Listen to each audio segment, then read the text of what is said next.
the price action on Amazon is definitely more pronounced this morning. I mean, whether it's the commentary or the Q2 intelligence that they gave us, I wonder if you've ever seen a quarter quite like this from Amazon. No, we haven't. I think there were two. There was one eye-opening number and then one that was a little eye-shading. The eye-opening number was the $4 billion that they plan to spend in Q2. They brought it right up on the front page of their press release. They told the long-term investors to grab a seat. This was not going to be, they weren't going to think small.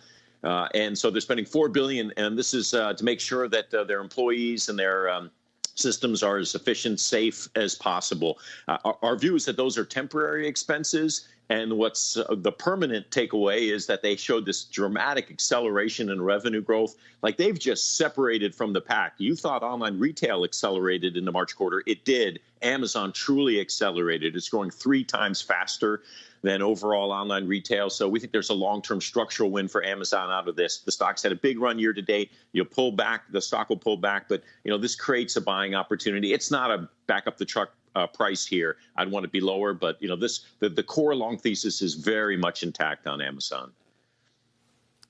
We've talked about them in recent weeks, Mark, you and us, and the opportunity that's been given to them in the way of customer attraction and the challenges they have in keeping those customers over the long term. Does this $4 billion in expense suggest to you that they are struggling to do that or that they're on track? I think they're struggling to do it. I think that's the honest answer, the direct answer. I think it's a very hard thing to do. They talked about seeing something like a 50x increase in things like the demand for groceries. Groceries came up a couple of times on the call last night. There's nobody who has physical infrastructure, logistics built out to handle a 50x increase surge in demand. That said, they are scrambling as quickly as possible. I asked the CFO on the call last night, how long is it going to take to get back to par, to get back to that fulfillment efficiency you had prior to COVID, and he wasn't sure. Q3, Q4, he thought it could even be next year. That's the kind of the demand challenge that they're facing. But hey, it's a great challenge, and if any company can figure it out, my guess is that Amazon can. Are you in the 3K camp, as at least 4 analysts are? And when do you think you start to see the stock inflect to reach that target, if you believe it? I believe in the target. I don't think this year. I think that's 2021. And look, the stock, Carl, the stock's already inflected. Like this thing is the Amazon shares have dramatically outperformed the market year to date. Not at all surprised to see a breather in the shares now. By the way, I think they're more there's better alpha generation than other names in the internet space. This is not one of our top picks for the balance of the year. But long term, if you want to find an asset that's fundamentally, competitively, structurally stronger because of COVID, there are very few. I know Jim mentioned Netflix earlier. Here's the second one, Amazon. Both of these are better long-term buys coming out of the crisis than they were going in, and they were good buys going in. All right. Krish, on Apple, obviously the things that got picked up the most were Cook's comments about a pickup in the second half of April and then skipping the forecast for the first time in more than a decade. How jarring should that be to someone who owns it?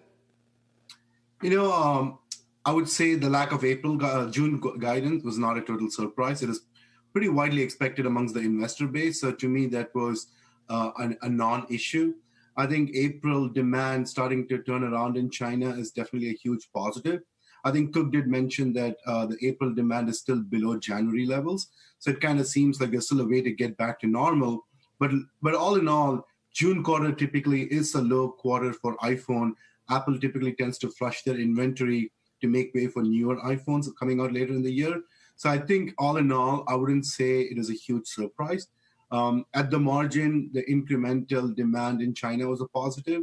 But I think more importantly, the services being resilient with a 65% gross margin kind of speaks to Apple's model as a company where it's diversifying with a stable revenue stream on top of a hardware business.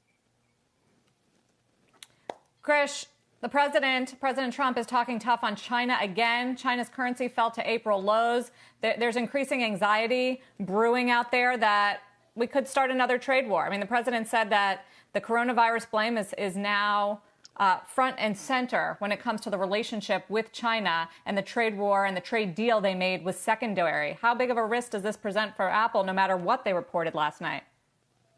It's a very valid question, and I think it's been a concern that's been going on, I would say, more than Apple to the supply chain, especially if you look at semiconductor and some of the semi-equipment stocks that have been hammered since yesterday, and also they've been pretty weak today. It's part of this concern around, some of the rules that BIS, which is actually a subdivision of the Department of Commerce, is drafting. So there's definitely some challenges there.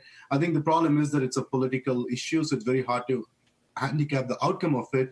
In the grand scheme of things, I don't think it's necessarily a huge negative for Apple. It's something to be concerned about. It doesn't change the thesis, but at the same time, I would say the bigger risk is more on the supply chain side, where people are worried about more on components that goes into any of the China infrastructure.